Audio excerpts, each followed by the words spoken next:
שלום לכולם, כאן ליאור, והיום אני רוצה לדבר איתכם על ביצי חופש. אז בואו נתחיל.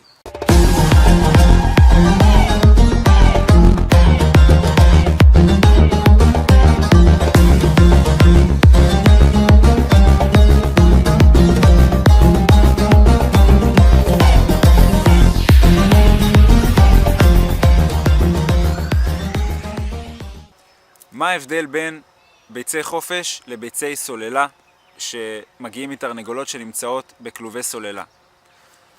בלולי סוללה התרנגולות מסודרות בקומות, בשורות בצורה של סוללות, בצפיפות נוראית. הן כל כך צפופות שלא רק שהן לא יכולות לפרוס את הכנפיים שלהן, הן גם לא יכולות לעמוד במקום מבלי לדרוך ולמעוך אחת את השנייה כל הזמן.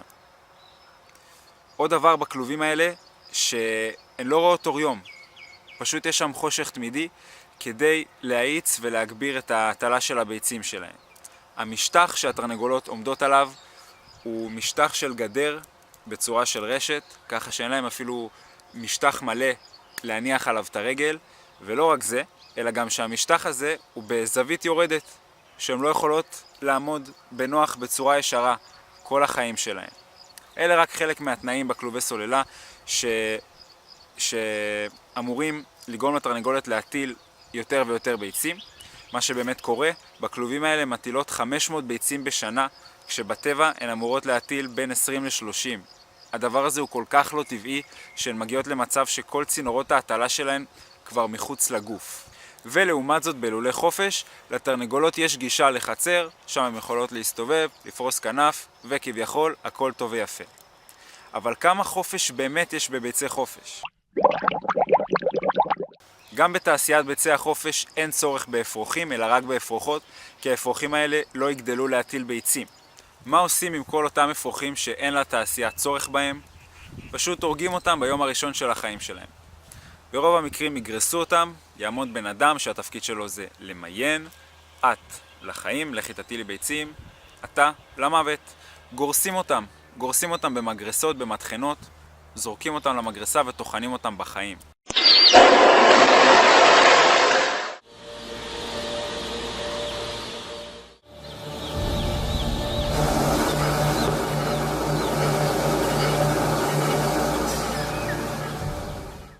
רק בשביל שתבינו את הקנה המידה של הטבח הזה, גורסים כ-15,000 אפרוחים רק בישראל כל יום. או במקרה השני, אם לא יגרסו אותם, יזרקו אותם לפח, כשהם חיים כמובן ומצייצים. ערימה של אפרוחים בתוך שקית זבל, לפח.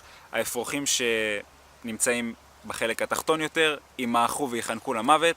האפרוחים שנמצאים למעלה ועוד יש להם אפשרות לנשום קצת אוויר, הם פשוט ימותו מרעב לאט לאט.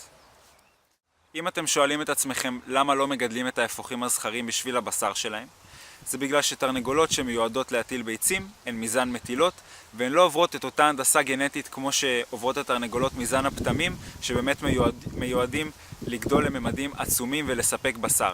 ככה שגם מהבחינה הזו הזכרים לא רווחיים ואין לתעשייה שום צורך בהם. אז גורסים. האפרוחות שלא נגרסו או לא נזרקו לפח וימשיכו לחיות כדי להטיל ביצים, עוברות קיטום של המקור.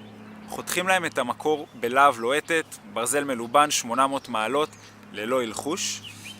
עושים את זה במהירות וזה דבר שצריך לעשות בדיוק רב, אבל זה לא קורה כי המכונה צריכה להמשיך לעבוד מהר ולהזרים כסף. אז קוטמים להם את המקור בצורה לא מדויקת, זה יכול לצרוב או לחתוך להם את הלשון, לפגוע להם בנחיריים, ובכל מקרה זה משאיר אותם עם כאבים כרוניים. ולא רק שהן עוברות את התהליך הנוראי הזה פעם אחת, אלא הן עוברות קיטום מקור נוסף בגיל קצת יותר מבוגר. ולמה עושים את הדבר הזה? בגלל התנאים, הצפיפות והתסכול שהן נמצאות בו בלולים, הן תוקפות אחת את השנייה והן מנקרות אחת את השנייה, וחלילה שהסחורה תיפגע והמוצר שלנו ייפגע. שנה אחר כך התרנגולות עוברות הרעבה של 10 ימים בלי אוכל והצמאה נוספת של 3 ימים, כדי לזרז תהליך טבעי של חילוף נוצות שעורך בטבע כחצי שנה, והוא בעצם מגדיל את התפוקה של הטלת הביצים. כמובן שרק התרנגולות החזקות מצליחות לשרוד את ההרעבה הזאת, והרבה מהתרנגולות החלשות יותר מתות בדרך ופשוט לא שורדות את זה. הלול מתמלא בפגרים, בגופות, בגוויות, תרנגולות מואחות אותם, עולות עליהן, מנקרות אותם, ובכלל לראות גופות של תרנגולות מוטלות בלולים זה מחזה די נפוץ. אחרי שנתיים התרנגולות החמודות שלנו כבר עייפות, הן תשושות, הן לא מספקות את הסחורה, והגיע הזמן להשמיד את הלול.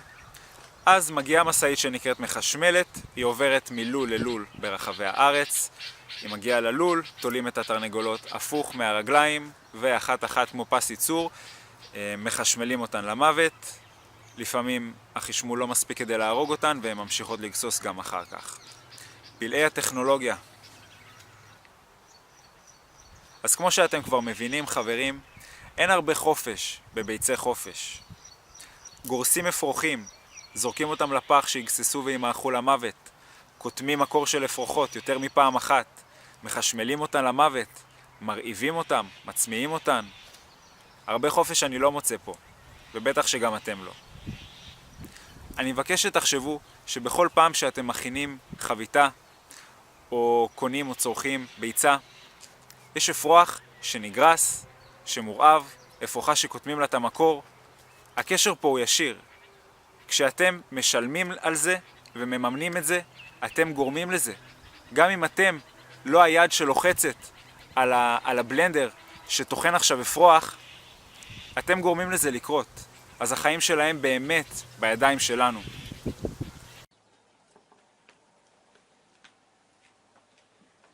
בישראל 2017 אין סיבה שאנחנו נמשיך לתמוך ולממן את ההתעללות הזאת. באמת שאין סיבה שנמשיך לקחת חלק בשואה הזאת שעוברות התרנגולות ועוברים האפרוחים. אין סיבה. יש כל כך הרבה חלופות טעימות לחביתה או מקושקשת ולכל הדברים שאנחנו רגילים ואוהבים, ועוד לא הזכרתי אפילו את הנזקים הבריאותיים שביצה של תרנגולת גורמת לגוף שלנו. אז בואו נעשה את הבחירה הנכונה ונשחרר אותה מהצלחת. נתראה בפעם הבאה. פיס.